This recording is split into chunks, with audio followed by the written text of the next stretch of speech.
Well, and what's your aims personally in that role? Is that to make that role your own and to kind of shape that? Because it's such a new role, there's nobody like we could say, oh, that guy's the best at that position. You're one of the first guys to do it consistently. Do you want to know? Look, I'll give you a question. If I go in the middle for the build-up and we are somewhere already, like let's say middle part of the pitch, if you are a manager from the other team and you play, let's say 4-4-2, 4-4-3-3, let's say, yeah, typical formation, what you would do in terms of high pressing? What you gonna say to your right winger to do? If I go in the middle and we play three in the back, 3, what you gonna say? I'll give you simple. If right winger is gonna follow me, for me, my job is done. Yeah. Why? Because I will leave my winger like Martinelli, Sane, Sterling, Bukayo. I will leave them 1v1. And as many balls I give them, if I give him 50 balls per game and I will leave him the space and 1v1, my job is done. Yeah. If he didn't pass his fullback and he didn't do assist, this is not my problem. I did my job. I attract my opponent, I create the space for him, I gave him the perfect ball, I let him 1v1. How many times from 20 actions, Bukayo, Martinelli, Sterling, Mahrez, how many times they're gonna pass the fullback? Any in the world. If a right winger doesn't wanna follow me and he's gonna stay somewhere close to I'm free on the ball.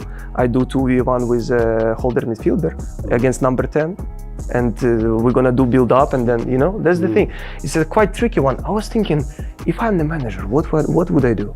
I swear it's so hard. I'll leave the winger out. I'll just say stay out there. Cheat. Cheat where? Leave you. Stay right wing and spread the back three wide. I want them to be wide. Wide. Your defense. So I'm alone then. You go in midfield. I say I'll leave you. Yeah. Leave me alone. Yeah. No problem. No problem. But listen. I'm just hoping that my attacker is going to do more damage than your attacker. Ah, right. Okay. You know what I mean? Yeah. Well, maybe it will work. I don't know. Who knows? I'm not a manager. But if you receive the ball and I'm alone, let's say your number 10 is not gonna follow me. He's gonna stick with the holder midfielder. I'm gonna drive until I'm gonna attract someone to provoke to jump. Yeah, there's problems. This is why you guys were top for so long, because people couldn't work it out. It's a difficult formation to work out when I look at it. I think football now is becoming on another level. System over the individual. Yeah, sure. Definitely. I love it. I love it. In terms of your role then, it's been described as a hybrid, obviously out of possession. Obviously you're normally a standard left back, but then when we have the ball, you're more often than not in central midfield.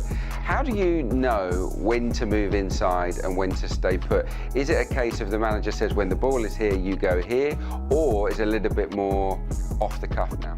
You just have to look at your opponent, which is obviously my right winger, where he stays, who is marking, and then you need to find the space to receive the ball and try to play forward and make some advantage in front. Yeah, I remember the game at Fulham in particular, that breakaway goal where William Saliba plays that long pass out wide to the left wing. You would drag the right winger infield. It was like a decoy, right? Yes. I remember that moment. I screamed so hard there, like watch left, watch Granit, because right winger was so close to me, obviously so far away from that area. And like in this case against Fulham, look at the right back. He doesn't know what to do, because if he goes so high with Granit, then Martinelli is obviously free.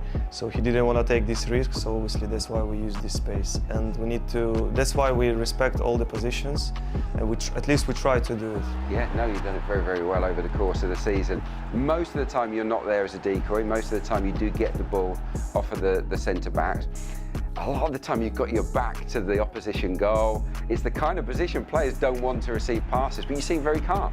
The main thing for the centre midfielder is just to know what's going on in your back, and you need to know what you have to do with the ball before you receive it. So that's why I'm trying to move my neck as much and as often as I can, and just to analyze what's going on behind me, what's going on the pitch.